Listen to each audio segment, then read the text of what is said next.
Hello guys, कैसे हैं। आज मैं आपके सामने सब्सक्रिप्शन ही टॉपिक लेकर आया हूं। पिछले वीडियो में हम सब्सक्रिप्शन के बारे में रीड किए थे, उसके मीनिंग और उसके दैट मींस अकाउंटिंग ट्रीटमेंट के बारे में।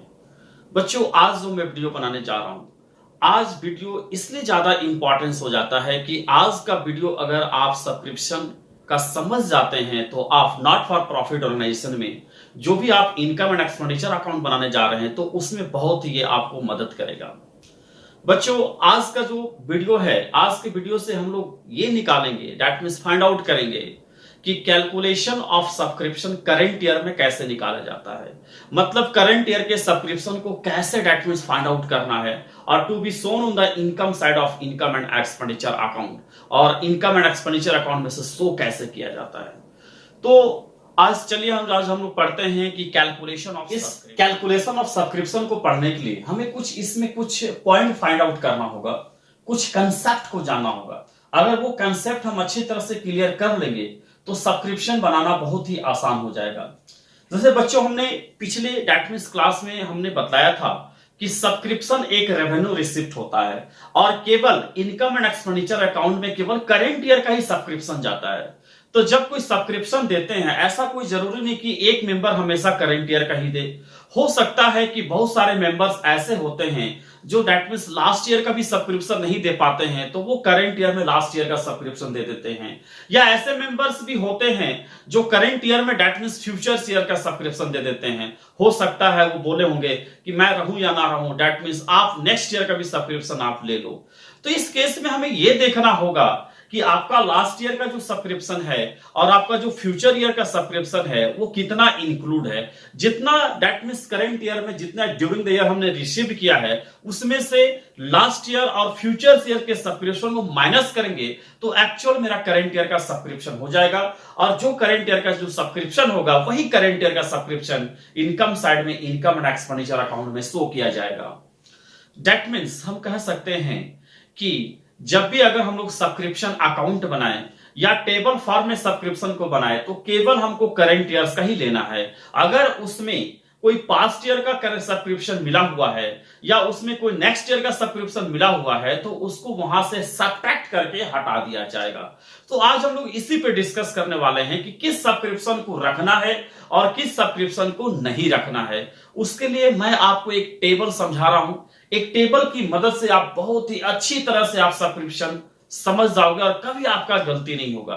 तो बच्चों देखो, मैं इस सब्सक्रिप्शन को आज जो हम लोग पढ़ने जा रहे हैं, आज हम लोग पढ़ेंगे calculation of current year subscription, current year subscription to be shown in the income and expenditure account।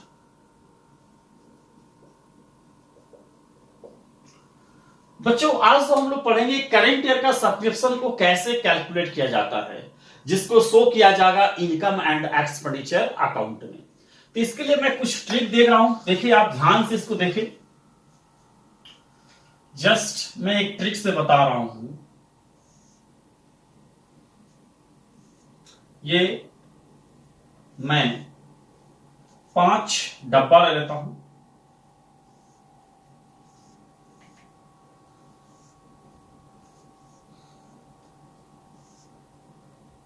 ठीक है, मैंने दैट मीन्स 5 बॉक्सेस ले लिए और इस बॉक्सेस में मैं फिल करूंगा। यहां पर मैं लिखूंगा subscription receive during the years.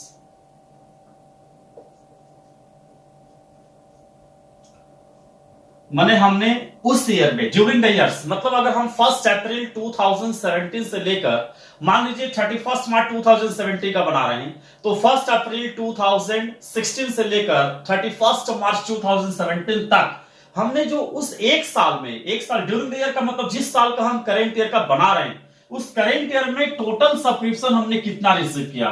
तो यहाँ पे टोटल भी लिख सकते हैं, total subscription receive during the years, ठीक है। इसमें टोटल सब्सक्रिप्शन है आपका, subscription receive during the years का मतलब इसमें टोटल सब्सक्रिप्शन मिला हुआ है आपका, करंट ईयर का भी मिला हुआ है, पास्ट ईयर का भी मिला हुआ है, और that means present year sorry next year का भी आपका मिला हुआ है। मतलब इसमें ये जो आपका डब्बा बीच वाला है, ये subscription receive during the years में तीनों ईयर्स का दैट मींस आपको सब्सक्रिप्शन इंक्लूड है। अब आपको डिसाइड करना है कि किस सब्सक्रिप्शन को रखना है और किस सब्सक्रिप्शन को नहीं रखना है, क्यों नहीं रखना है और क्यों रखना है, उसका जवाब मैं दैट मींस आपको बताने जा रहा हूं कि अगर नहीं रखना है तो क्यों नहीं रखना है, अगर रखना है तो क्यों रखना है, रीजन क्या है रखने का, दैट मींस इसमें subscription receive during the years में रखने का रीजन क्या है ये बताइए।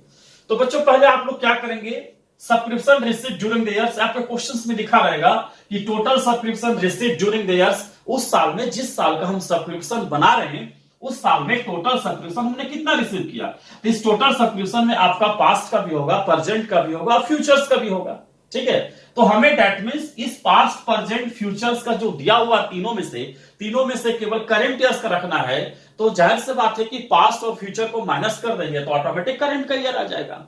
जैसे मान लीजिए कि 2017 31 मार्च का बना रहे हैं और इसमें दैट मींस हमको रिसीव हुआ है that is 1 lakh rupees receive हुआ, ठीक है, 1 लाख रुपया हमने रिसीव किया है।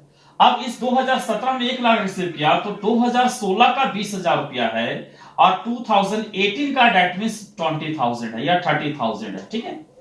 तो जाहिर सी बात है कि आप बता सकते हैं 1 लाख में, इस 1 लाख में ये दोनों ईयर्स का इसमें मिला हुआ है। इस 1 लाख में 2016 का भी इंक्लूड है और 2018 का भी इंक्लूड है। तो हमें लेना है केवल 2017 का।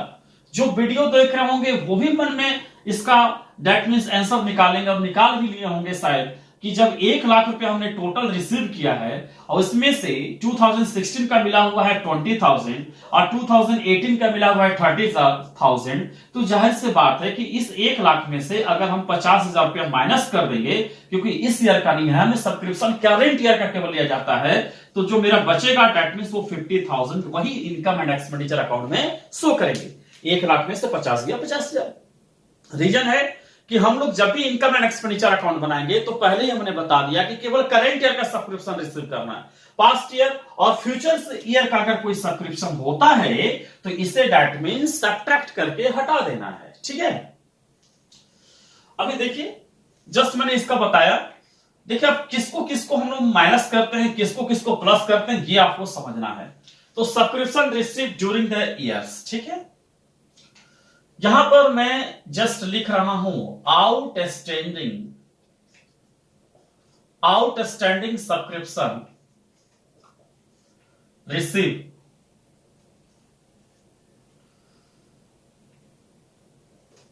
In the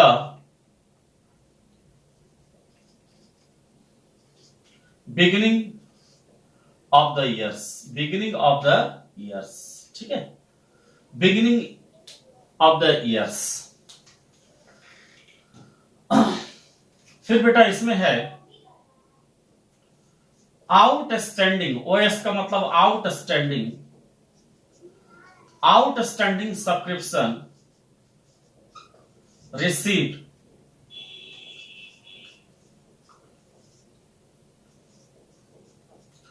at the ending of the years, at the ending ही लिखिए। फिर बेटा यहां पर है एडवांस सब्सक्रिप्शन, ठीक है, कर देंगे आगे, advance subscription receive at the beginning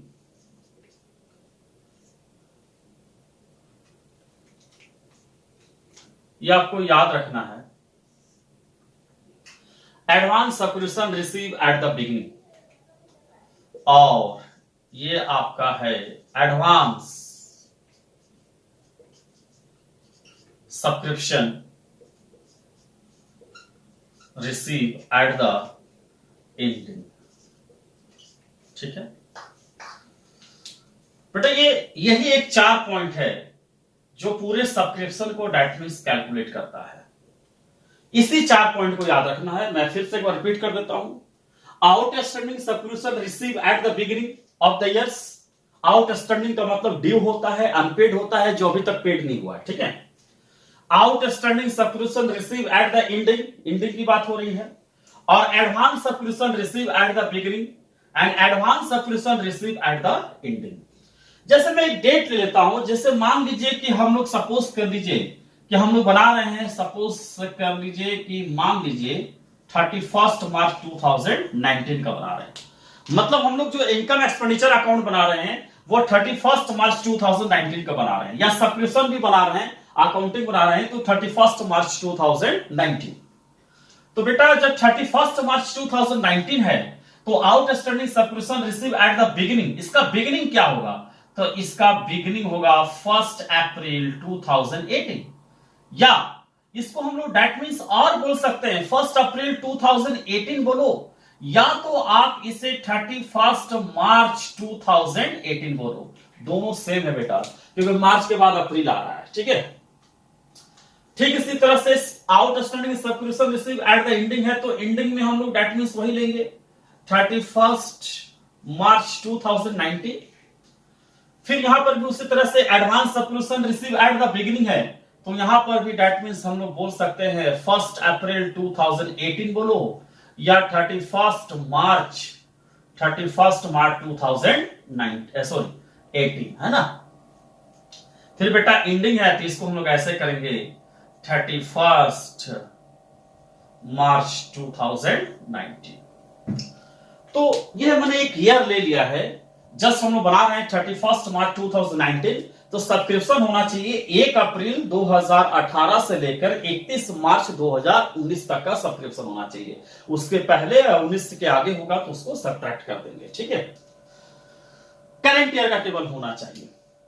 तो अगर मान लीजिए कि यहां पर होता 31 मार्च 2020, तो जाहिर सी बात हम लोग 31 मार्च 2020 है तो यहां पर 1 अप्रैल 2019 होता और यहां पर 31 मार्च 2019 होता। आप कैलेंडर ईयर भी ले सकते हैं। मान लीजिए यहां पर 31 दिसंबर होता तो 31 दिसंबर 2018, तो इसका बिगिनिंग यहां पर 1 जनवरी 2018 होता, क्योंकि यहां पर कैलेंडर में ईयर्स को चेंज नहीं किया जाता है, अकाउंटिंग ईयर में ईयर्स चेंज होता है। अगर यहां 31 मार्च 2019 है तो इसका ओपनिंग होगा 1 अप्रैल 2018। अगर यहां पर 31 मार्च 2020 होता तो इसका ओपनिंग होता है 1 अप्रैल 2019 या 31 मार्च 2019। 19 है तो 31 मार्च 2018 हो सकता है, या 31 दिसंबर जैसे हम बोल रहे थे कि 2018 है तो इसका ओपनिंग 1 जनवरी 2018 होगा। कैलेंडर में ईयर चेंज नहीं होता है। यहां भी डेट मींस एंडिंग 31 मार्च 2018 होगा कैलेंडर ईयर से, यहां पर 1 जनवरी 2018 एंड 31 दिसंबर 2018 होगा। तो मुझे लगता है आप लोग समझ गए डेट क्या होता है, आपको ऐसे भी पता है, 11th क्लास से पढ़ते आए हैं। अब अगर कुछ भी डाउट होता है तो आप प्लीज कमेंट करना कि सर आप मुझे सब्सक्रिप्शन को एक बार और बताइए, तो एक बार और बता देंगे, ठीक है। तो बच्चों ये टेबल है आपका, इस टेबल से ही समझना है कि कौन सा करंट ईयर का है, कौन सा पास्ट ईयर का है, कौन सा फ्यूचर्स ईयर्स का है, ठीक है बच्चों। इसलिए मैं डेट मींस कल के वीडियो में इसको नहीं बताया था। मैं जान रहा हूं एक बार सब बता दूंगा तो आपको डेट मींस प्रॉब्लम हो जाएगा, इसलिए मैं आज इसको अलग से एक वीडियो इसका बना रहा हूं मैं, ठीक है। देखो बच्चों यहां लिखा है calculation of current year subscription, और हम लोग को केवल करंट ईयर का सब्सक्रिप्शन लेना है, और ये आपको याद कर लेना होगा। याद क्या, अभी तुरंत याद हो जाएगा आपको। देखिए अब एक पहला लाइन मैं पढ़ रहा हूं, outstanding subscription receive in the beginning of the years. 1 2 3 4 ये 4 टेबल है, और ये चारों टेबल में से किसको प्लस करेंगे, किसको माइनस करेंगे, माने किसको रखेंगे, किसको नहीं रखेंगे। तो आपको एक बेसिक कंसेप्ट याद रखना है कि जब भी अगर हम लोग सब्सक्रिप्शन बनाएंगे तो याद रखना केवल करंट ईयर्स का सब्सक्रिप्शन लेना है। हम लोग करंट ईयर्स को पहचानने के लिए हमने एक डेट दिया है 31 मार्च 2019, तो 31 मार्च 2019 का बना रहे हैं, इसका मतलब इसका बिगिनिंग होगा 1 अप्रैल 2018 और इसका एंडिंग वही होगा 31 मार्च 2019।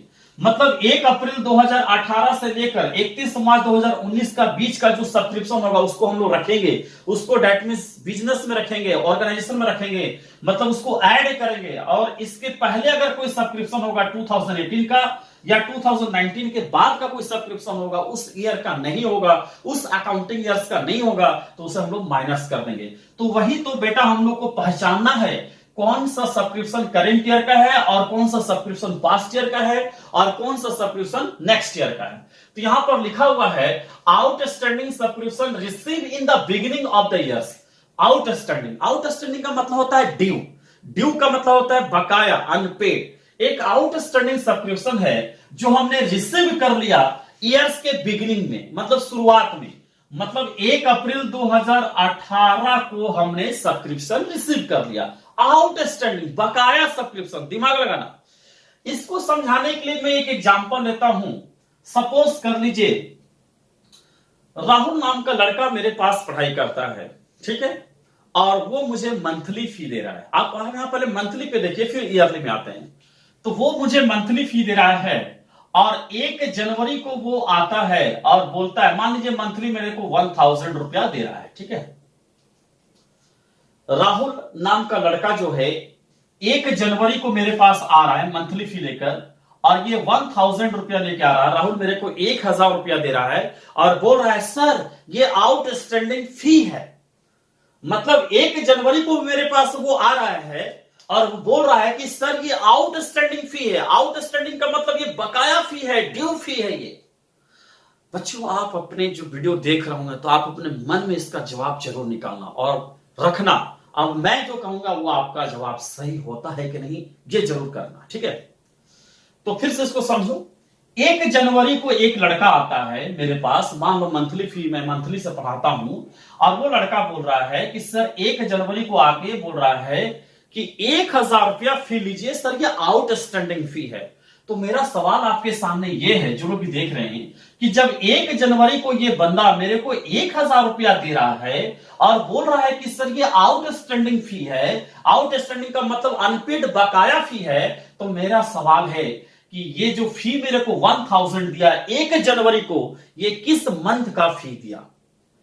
मतलब मेरा सवाल ये आपके सामने है, ये बंदा जो 1 जनवरी को डेट मींस मेरे को फी दिया, बोल रहा है कि आउटस्टैंडिंग फी है, तो बताइए आप या मन में सोचिए कि ये जो 1 जनवरी को जो मेरे को डेट मींस शुरुआत में जो फी दिया 1 जनवरी को, और ये बोल रहा है कि ये जो फी है ना सर, ये फी आउटस्टैंडिंग है, और ये आउटस्टैंडिंग फी 1 जनवरी डेट मींस बिगिनिंग इसको एक तरह से मान सकते हैं। तो सर ये आउटस्टैंडिंग फी है और 1 जनवरी को डेट मींस ये बंदा मेरे को दे रहा है, तो बताइए कि ये फी मेरे लिए किस मंथ का है, जनवरी का है या दिसंबर का है या फेब का है। आप मन में सोचे तो आपका सवाल का जवाब यह होगा सर ये जो फी है डेट मींस दिसंबर का है।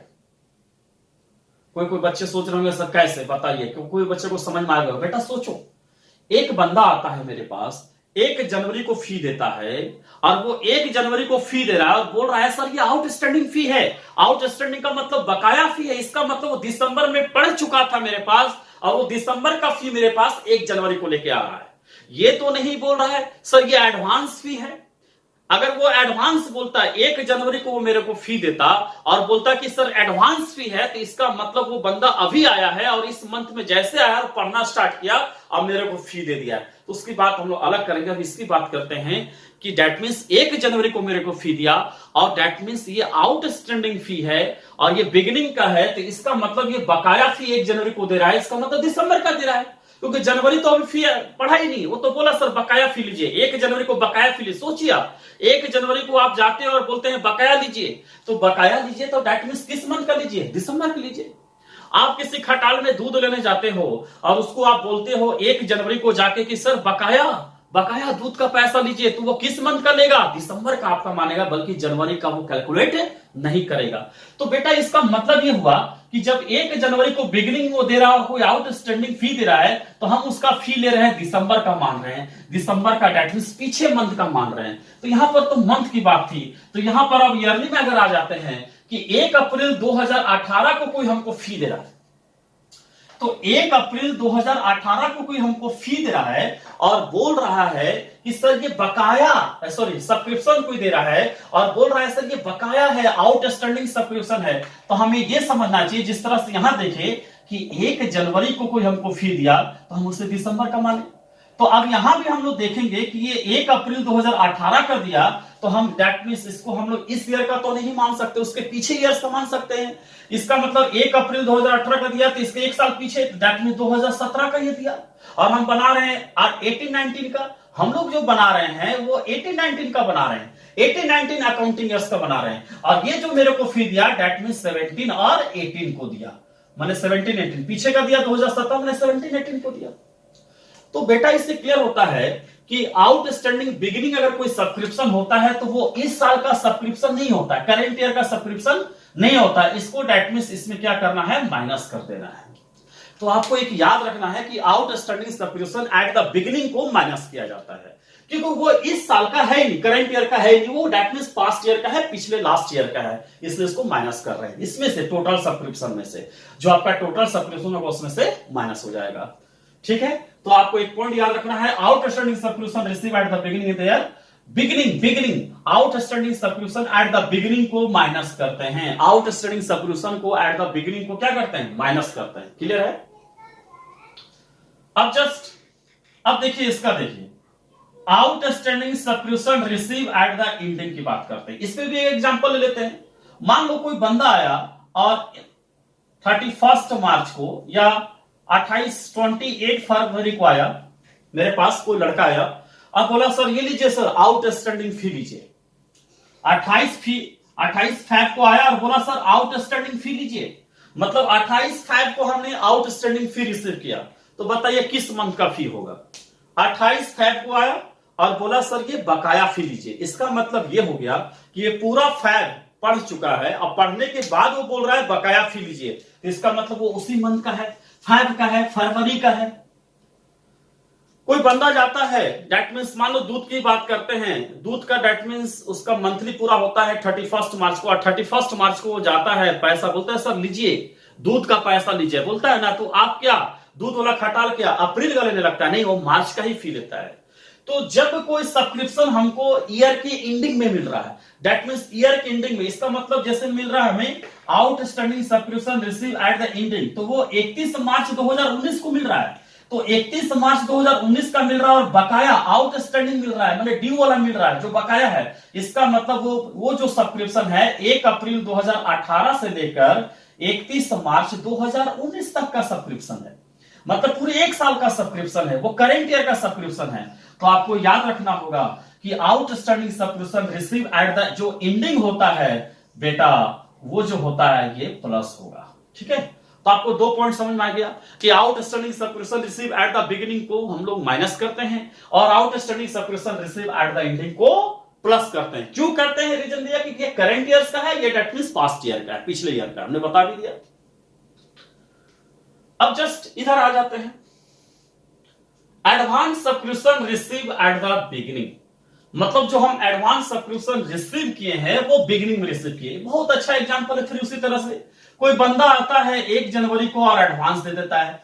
कोई बच्चा मेरे पास 1 ही जनवरी को पढ़ने आया और बोला ये लीजिए सर फी, मंथली फी मान लीजिए हम 1000 रुपया लेते हैं और 1 ही जनवरी को पढ़ने आया, जिस दिन मेरे पास इंटर किया उसी दिन मेरे को फी दे रहा है, तो हम इस फी को हम क्या मानेंगे, किस मंथ का मानेंगे, जनवरी का मानेंगे।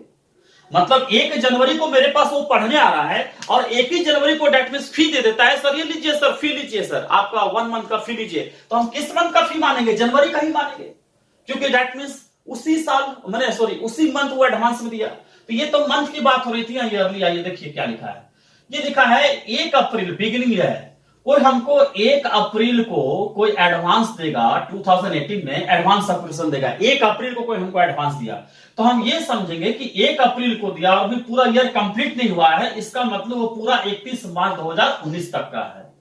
तो जब भी कोई advance subscription receive at the beginning देगा, बिगिनिंग का मतलब शुरुआत में देगा, 1 अप्रैल 2018 को दे रहा है, इसका मतलब वो करेंट ईयर का पूरा साल भर का दे रहा है, तो इसको बेटा हम लोग क्या करेंगे, प्लस करेंगे। तो आपको याद रखना है कि advance subscription receive at the beginning को प्लस किया जाता है, मतलब जो भी एडवांस सब्सक्रिप्शन रिसीव होता है बिगिनिंग को, उसको क्या किया जाता है, प्लस किया जाता है। ठीक है, अब ये लास्ट को भी बता सकता है कि एडवांस का मतलब नेक्स्ट ईयर के लिए, जैसे यहां पर मिला था एडवांस 1 अप्रैल को नेक्स्ट ईयर के लिए, तो 1 अप्रैल 2018 को मिला, इसका मतलब पूरा का पूरा 31 मार्च 2019, अगर कोई 1 जनवरी फी दे रहा है, मंथली दे रहा है, तो इसका मतलब पूरा जनवरी के लिए दिया है, तो उसी तरह से पूरा ईयरली के लिए दिया है, यहाँ पूरा 1 साल का दिया है, और करेंट ईयर का दिया है। Advance subscription at the beginning. यहां बेटा advance subscription receive at the ending, ये तो कोई बता सकता है कि अब बताओ कोई हमको 31 मार्च को कोई एडवांस देगा फी, सपोज करो कोई हमें 31 मार्च को फी देगा, एडवांस में देगा।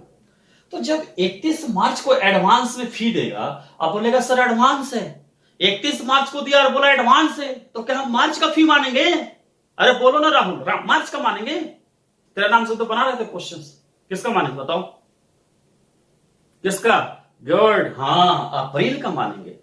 अगर 31 मार्च को कोई हमको फी देता और बोलता है सर एडवांस है, तो हम अप्रैल का मानेंगे, नेक्स्ट मंथ का मानेंगे। तो ठीक इसी प्रकार से वहां पर यहां भी समझ लो कि 31 मार्च 2019 को, दैट मींस ईयर कंप्लीट हो गया, लास्ट ईयर में जो हम जिस ईयर का बना रहे हैं उसके लास्ट में बोल रहा है एडवांस है, तो इसका मतलब ये एडवांस है, तो ये करंट ईयर दैट मींस 18-19 का नहीं है, 19-20 का है, नेक्स्ट ईयर के लिए है ये।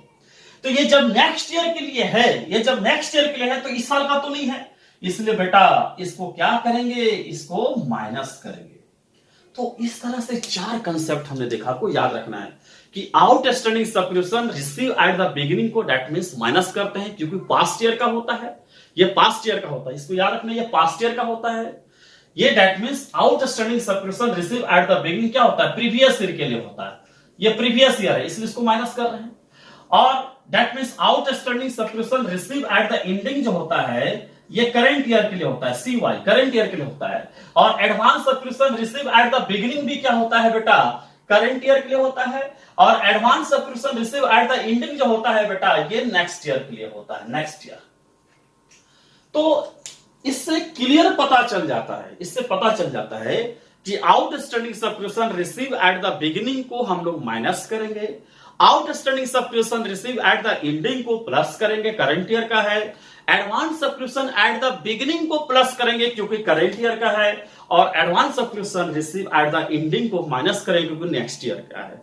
आपको ये 4 पॉइंट याद रखना, किसको प्लस किसको माइनस करना, हमने समझा भी दिया क्यों प्लस क्यों माइनस, और याद करोगे तो फिर आपको सब्सक्रिप्शन बनाने में कोई प्रॉब्लम नहीं होगी। पिछले वीडियो में हमने ये भी बताया था कि सब्सक्रिप्शन का बैलेंस शीट में ट्रीटमेंट कैसे करते हैं, वहां हमने बतला दिया था कि आउटस्टैंडिंग सब्सक्रिप्शन को दैट मींस एसेट साइड में शो करते हैं और एडवांस सब्सक्रिप्शन को लायबिलिटी साइड में शो करते हैं। तो यहां भी उसी तरह से, जैसे मान लीजिए कि outstanding subscription receive at the beginning है, यहां एक बार फिर मैं बता दे रहा हूं, outstanding subscription receive at the beginning of the year है, तो बिगिनिंग का मतलब हो गया, बिगिनिंग का मतलब हुआ शुरुआत, ओपनिंग। तो ये जो आउटस्टैंडिंग सब्सक्रिप्शन है, तो ये ओपनिंग बैलेंस शीट का, वही समझ में आ गया होगा, ओपनिंग बैलेंस शीट का एसेट में जाएगा। Outstanding subscription receive at the ending है, तो ये क्लोजिंग बैलेंस शीट के एसेट में जाएगा। आउटस्टैंडिंग दोनों एसेट में जाएगा, लेकिन फर्क इतना है, ये ओपनिंग बैलेंस शीट में जाएगा या क्लोजिंग बैलेंस शीट में जाएगा। एक बार फिर रिपीट कर रहे हैं, हमने पिछले क्लास में बताया था। फिर advance subscription receive at the beginning है, ये लायबिलिटी में जाएगा, लेकिन बिगिनिंग के कारण ये ओपनिंग बैलेंस शीट में जाएगा। और advance subscription receive at the ending, eight the ending that means ये भी जाएगा लायबिलिटी में, लेकिन ये क्लोजिंग बैलेंस शीट में जाएगा। क्लियर है बच्चे? उसको उतारें, फिर आगे हम लोग और पढ़ते हैं।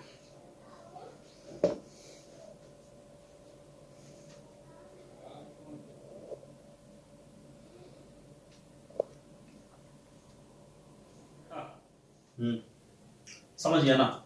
बिठाते हैं, हाँ याद करना, हाँ इसको याद करना बड़ा इजी है। बिगिनिंग, आउटस्टैंडिंग बिगिनिंग को माइनस, आउटस्टैंडिंग एंडिंग को प्लस, एडवांस बिगिनिंग को प्लस और एडवांस एंडिंग को माइनस। ठीक है, जैसे ये कंसेप्ट है, अब इसको हम लोग कैसे बनाते हैं, कैसे शो करें, ऐसे थोड़ी बनाना है। एग्जाम में अगर क्वेश्चन आ गए, ये तो मैंने बताया, कंसेप्ट दिया, अब कैसे हम लोग को शो करना है टेबल में, वो चीज मैं आपको बताता हूं।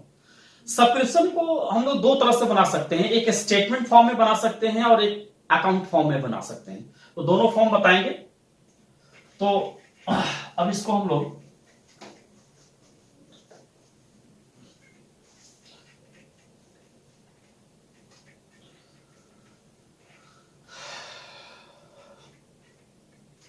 चलिए,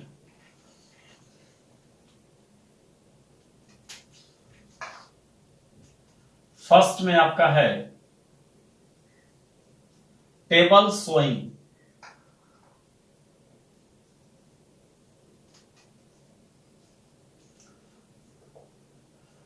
for calculation of current year subscription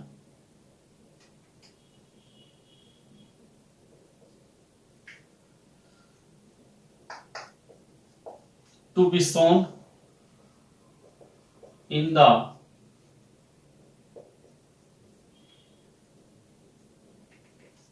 income and expenditure account as follow. बेटा हम लोग एक टेबल बना रहे हैं और उस टेबल से हमें ये जानेंगे कि हम लोग सब्सक्रिप्शन को सजाते कैसे, लिखते कैसे। तो ये स्टेटमेंट फॉर्म है, आप इस तरह से एक टेबल का फॉर्म बना सकते हैं। सबसे पहले आप लिखो total subscription receive during the years. During the years का मतलब बेटा उस करेंट ईयर में हमने कितना रिसीव किया, ठीक है, ड्यूरिंग द ईयर्स, ठीक है। माने total subscription receive during the years, उस करेंट ईयर में हमने कितना रिसीव किया। इसमें सबसे पहले हम लोग ऐड वाला कर देंगे, ऐड वाला। तो ऐड वाला बताइए क्या होगा, हाँ बोलिए। Outstanding subscription receive at the ending. जो आउटस्टैंडिंग सब्सक्रिप्शन रिसीव है एंडिंग वाला, उसको प्लस करेंगे, ठीक है। फिर आपका एक ऐड होगा, एक ऐड और होगा आपका एडवांस सब्सक्रिप्शन। ये सब्सक्रिप्शन इनकम है बेटा। Advance subscription receive in the beginning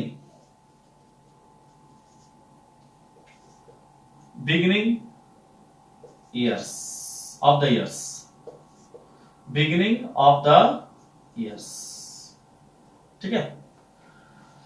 advance subscription receive in the beginning of the years, माने ईयर्स के बिगिनिंग का भी एडवांस सब्सक्रिप्शन हम लोग डायरेक्टली इसमें क्या कर लेंगे, ऐड कर लेंगे। तो ऐड करने के बाद एक रिजल्ट आएगा, ठीक है। फिर उसके बाद बेटा लेस कर लेंगे आउटस्टैंडिंग, यह स्टेटमेंट फॉर्म है, outstanding subscription receive at the beginning, ठीक है। ये लेस कर देंगे और फिर एक लेस आइटम आपका आएगा, एक लेस आइटम और आएगा, एडवांस सब्सक्रिप्शन रिसीव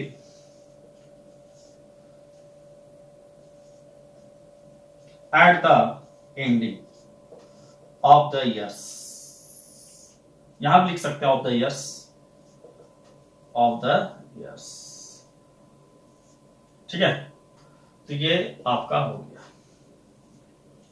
तो बेटा ये जो लास्ट में जो रिजल्ट आएगा ना, यही आपका जो रिजल्ट होगा, ये करेंट ईयर सब्सक्रिप्शन होगा, करेंट ईयर सब्सक्रिप्शन। और इसी करेंट ईयर सब्सक्रिप्शंस को, मतलब जो करेंट ईयर सब्सक्रिप्शन आपके आएंगे, यहां पर आप लिख सकते हो पार्टिकुलर्स,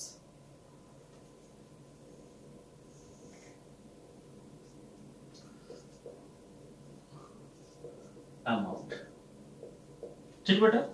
माने एक ऐसे टेबल फॉर्म में आपको सजाना होगा।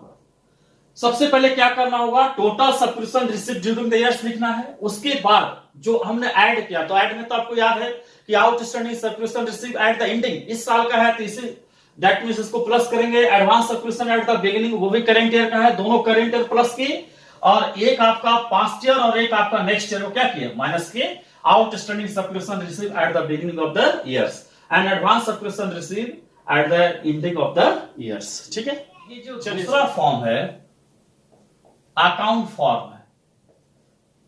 अगर क्वेश्चंस में आ जाएगा कि सब्सक्रिप्शन अकाउंट बनाओ तो बनाएंगे subscription account.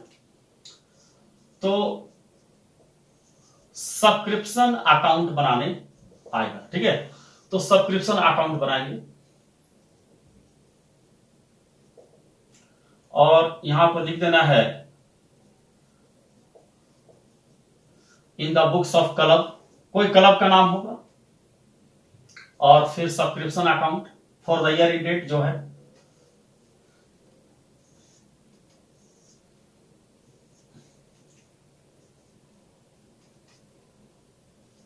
Particulars rupees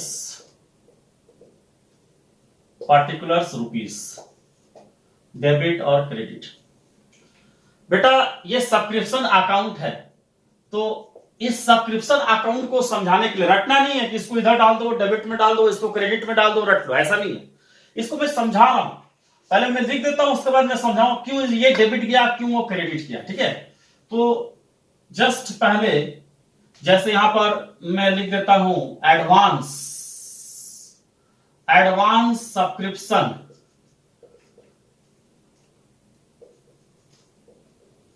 receive at the beginning, ठीक है, ये अमाउंट है। फिर उसके बाद है बेटा इधर बाय बैंक, ठीक है। फिर उसके बाद होता है by outstanding subscription receive at the ending, ठीक है, ये हो गया। फिर बेटा यहां पर होता है outstanding subscription receive at the beginning,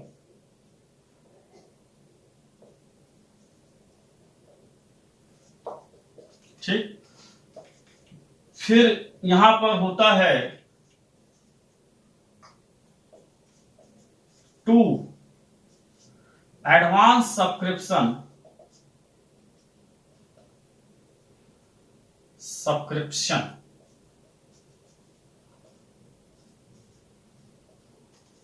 receive at the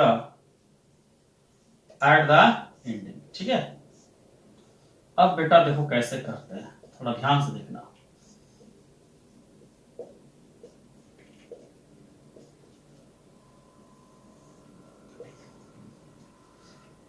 नीचे में डबल लाइन से क्लोज करेंगे, ठीक है। अब देखिए, अब आपके मन में सवाल उठता होगा, रटना नहीं है कि सर ये by advance subscription receive at the beginning by में क्यों गया, और ये by outstanding subscription receive at the ending by में क्यों गया, बाई बैंक इधर क्यों गया, सर इधर to outstanding subscription at the beginning क्यों गया, to advance subscription receive at the ending क्यों गया। बेटा इस अकाउंट को समझने के लिए हम थोड़ा सा 11th क्लास में चलते हैं। 11th क्लास में हमने एक टॉपिक पढ़ा था, rules for debit and credit हमने पढ़ा था, और हमने उस रूल्स फॉर डेबिट क्रेडिट में पढ़ा था कि अगर कोई भी इनकम अगर प्लस हो रहा है तो उसको क्रेडिट करेंगे, और कोई भी इनकम अगर माइनस हो रहा है तो उसको डेबिट करेंगे। उसी तरह से कोई भी एसेट अगर इंक्रीज कर रहा है, प्लस का मतलब इंक्रीज कर रहा है, अगर कोई भी एसेट प्लस कर रहा है तो डेबिट करेंगे, कोई भी एसेट माइनस कर रहा है तो क्रेडिट करेंगे। वो rules for debit and credit था। तो यहां पर आप अकाउंट बना रहे हो सब्सक्रिप्शन, तो बेटा ये सब्सक्रिप्शन ऑर्गेनाइजेशन के लिए इनकम है। किसी भी नॉट फॉर प्रॉफिट ऑर्गेनाइजेशन के लिए ये हमने बता दिया इनकम है, ये एक रिसिप्ट है, ये इनकम है सब्सक्रिप्शन किसी भी ऑर्गेनाइजेशन के लिए। तो इसका मतलब ये जो सब्सक्रिप्शन है, ये जो बेटा सब्सक्रिप्शन, ये जो सब्सक्रिप्शन है, ये सब्सक्रिप्शन जब आपका इनकम इसको माना गया है तो इसका मतलब इनकम का बैलेंस क्रेडिट होता है। हमें पता है, हम लोग को दैट मींस पता है, नॉमिनल अकाउंट में बोला है कि all profit and gain are credit, all losses and debit are in debit. तो रूल्स फॉर डेबिट क्रेडिट के अनुसार भी हम लोग जानते हैं कि इनकम का बैलेंस कैसा होता है, क्रेडिट होता है। और रूल्स फॉर डेबिट क्रेडिट बोलता है कि अगर इनकम बढ़ रहा है, इसका मतलब इनकम अगर इंक्रीज कर रहा है तो उसको क्रेडिट में करो, अगर इनकम दैट मींस क्या हो रहा है, डिक्रीज कर रहा है तो उसको डेबिट में करो। तो बेटा यहां पर वही कंसेप्ट हमने लगाया है कि जो मेरा करंट ईयर का सब्सक्रिप्शन है, जो मेरा दैट मींस इनकम बढ़ा रहा है, जिस ईयर में मेरा इनकम बढ़ रहा है, जिस ईयर में मेरा इनकम इंक्रीज कर रहा है, तो उसको हम लोग क्रेडिट कर दिए। और जिस ईयर में मेरा इनकम दैट मींस घट रहा है, हट रहा है, जा रहा है, यहां पर ऐड नहीं हो रहा है, दैट मींस वो माइनस हो रहा है, सब्ट्रैक्ट हो रहा है, उसको डेबिट कर दिए। तो यहां पर देखिए पहला पॉइंट है advance subscription receive at the beginning. तो ये बताइए कि advance subscription receive at the beginning, अभी जस्ट हमने पहले बताया कि 1 जनवरी को कोई बंदा आया और वो मेरे को एडवांस में फी दे रहा है, तो इसका मतलब हम जनवरी का ही मानेंगे। तो अगर कोई ईयर में, कोई बिगिनिंग में कोई advance subscription receive at the beginning किसी ईयर में एडवांस दिया जा रहा है, इसका मतलब वो करेंट ईयर का है, उसी साल का है, उस ईयर के बिगिनिंग में वो एडवांस दे रहा है, इसका मतलब मेरा इस साल का इनकम बढ़ रहा है। तो बढ़ रहा है तो हम लोग जानते हैं कि इनकम, अगर सब्सक्रिप्शन की बात करें, सब्सक्रिप्शन बढ़ेगा तो दैट मींस इसको क्रेडिट करेंगे, अगर सब्सक्रिप्शन अगर घटेगा तो इसको डेबिट करेंगे। तो यहां पर advance subscription receive at the beginning है, दैट मींस ये इनकम है, और income that means current year का है, तो इससे मेरे बिजनेस में दैट मींस इनकम इंक्रीज कर रहा है। तो इनकम इंक्रीज करने के कारण इसको हम लोग किस साइड में डाल दिए, क्रेडिट में डाल दिए, क्योंकि इनकम मेरा बढ़ रहा है। ठीक है, बाय बैंक, यहां पर बैंक वाला बेटा ड्यूरिंग द ईयर रिसीव, जो सब्सक्रिप्शन हम रिसीव करते हैं ना ड्यूरिंग द ईयर्स में, इसको लिख लेना। यह हम लोग बता रहे बाय बैंक, जो हमने लिखा है total subscription receive during the years. तो बेटा जब हम टोटल सब्सक्रिप्शन रिसीव कर रहे हैं तो इससे तो मेरा इनकम तो बढ़ ही रहा है, बाद में हमको घटाना बढ़ाना, लेकिन करंट में तो बढ़ गया, तो इसलिए हम लोग आ रहा है, दैट मींस इनकमिंग, इंक्रीज कर रहा है इनकम, इसलिए इसको बाय बैंक क्रेडिट में कर दी। जैसे मान लीजिए कि हम सब्सक्रिप्शन रिसीव कर रहे हैं, तो पैसा घर में तो नहीं आएगा, बैंक में आएगा, तो bank account debit to subscription. जैसे हम कमीशन रिसीव करते हैं तो bank account debit to commission, या तो cash account debit to commission. उसी तरह से हम सब्सक्रिप्शन रिसीव कर रहे हैं तो bank account debit to subscription. Subscription का लेजर खोलेंगे तो क्या जाएगा, by bank, bank account debit और टू क्या, सब्सक्रिप्शन। तो सब्सक्रिप्शन का खोलेंगे तो क्या जाएगा, बाय बैंक चल जाएगा। ठीक है, क्लियर है। फिर outstanding subscription receive at the ending. अब बताइए कि उस ईयर के एंड में कोई बकाया मेरे को सब्सक्रिप्शन दिया, तो वो उसी साल का है, और जब उसी साल का है तो इसका मतलब मेरा इनकम क्या हो रहा है, बढ़ रहा है, इंक्रीज कर रहा है। तो इंक्रीज के कारण आउटस्टैंडिंग सब्सक्रिप्शन इसी को कहां डाल दिए, क्रेडिट में, क्योंकि इनकम बढ़ेगा, सब्सक्रिप्शन बढ़ेगा तो क्रेडिट, घटेगा तो डेबिट। अब आप लोग समझ में आ गया होगा कि क्यों डेबिट हो रहा है, क्यों क्रेडिट हो रहा है। फिर outstanding subscription receive at the beginning, तो बिगिनिंग अगर हो रहा है तो इसका मतलब इस साल का सब्सक्रिप्शन नहीं है, इस ईयर का सब्सक्रिप्शन नहीं है, इस ईयर का सब्सक्रिप्शन नहीं है, मतलब पास्ट ईयर का है, तो इसको माइनस किए थे, और डिक्रीज हो रहा था ये सब्सक्रिप्शन, तो डिक्रीज हो रहा था, तो इसको कहां डालेंगे, डेबिट। सेम प्रोसेस में advance subscription receive at the ending, subscription ending है, मतलब नेक्स्ट ईयर का है, इस साल का नहीं है, डिक्रीज हो रहा था ये, इसको डेबिट कर दिए। अब ये मन में सवाल उठता है, सर खाली जगह क्यों छोड़े। अब देखिए बता रहे हैं आपको, इधर हमेशा जब भी सब्सक्रिप्शन अकाउंट बनाएंगे तो क्रेडिट आपका ज्यादा आएगा, हमें निकालना है ना कि करंट ईयर का सब्सक्रिप्शन कितना हुआ, तो इस तीनों को हम लोग ऐड करेंगे, और तीनों को ऐड करने के बाद इन दोनों को इसमें से माइनस करेंगे, तो जो बैलेंस बचेगा वही बेटा मेरा जाएगा इनकम एंड एक्सपेंडिचर अकाउंट में, करंट ईयर सब्सक्रिप्शन। मतलब ये आपका बैलेंसिंग फिगर हो गया, ये आपका क्या हो गया, बैलेंसिंग फिगर हो गया। तो बेटा ये है सब्सक्रिप्शन अकाउंट। मतलब जब भी अगर आप सब्सक्रिप्शन अकाउंट बनाओ तो आपको याद रख लेना है, क्या याद रखना है, क्यों गया डेबिट क्रेडिट, हमने तो बता ही दिया कि आपको जो डेट मींस करंट ईयर का सब्सक्रिप्शन है, जो डेट मींस उस साल का इनकम को बढ़ाता है, उस साल के इनकम को इंक्रीज करता है, उसको क्रेडिट में कर देना है, और जो उस साल की इनकम को घटा देता है, डिक्रीज कर देता है, तो उसको डेबिट में कर देना है। याद रखना, सब्सक्रिप्शन जो इनकम को बढ़ा रहा है उसको क्रेडिट करेंगे, और सब्सक्रिप्शन जो इनकम को घटा रहा है, उस साल का इनकम नहीं है, उस ईयर का इनकम नहीं माना जा रहा, इंक्लूड्स नहीं है, उसको डेबिट कर देंगे। तो यहां पर advance subscription receive at the beginning, इस साल का इनकम है, क्रेडिट। बाय बैंक रिसीव किए ड्यूरिंग द ईयर में, इस साल का है, डेबिट क्रेडिट। और outstanding subscription receive at the ending, इसी साल का, इसको क्रेडिट। डेबिट में क्या हुआ, advance subscription receive at the ending and outstanding subscription receive at the beginning. ठीक है, तो इस तरह से सब्सक्रिप्शन अकाउंट आपका कंप्लीट हो गया। अब बच्चों हम लोग क्या करेंगे, हमारा दैट मींस कंज्यूम का कंसेप्ट खत्म हो गया, सब्सक्रिप्शन का कंसेप्ट खत्म हो गया, फंड बेस्ड अकाउंटिंग का हमने कंसेप्ट दे दिया। अब हम लोग दैट मींस कल हम लोग जो वीडियो बनाएंगे, थोड़ा सा एक बच्चे ने कमेंट किया था सर कोई डिफरेंस बेसिस पे वीडियो थोड़ा बता दे। कल हम लोग दो डिफरेंस समझेंगे हम लोग। एक समझेंगे that means receipt and payment account और कैशबुक में क्या डिफरेंस है, जो क्वेश्चन आ सकता है एग्जाम में।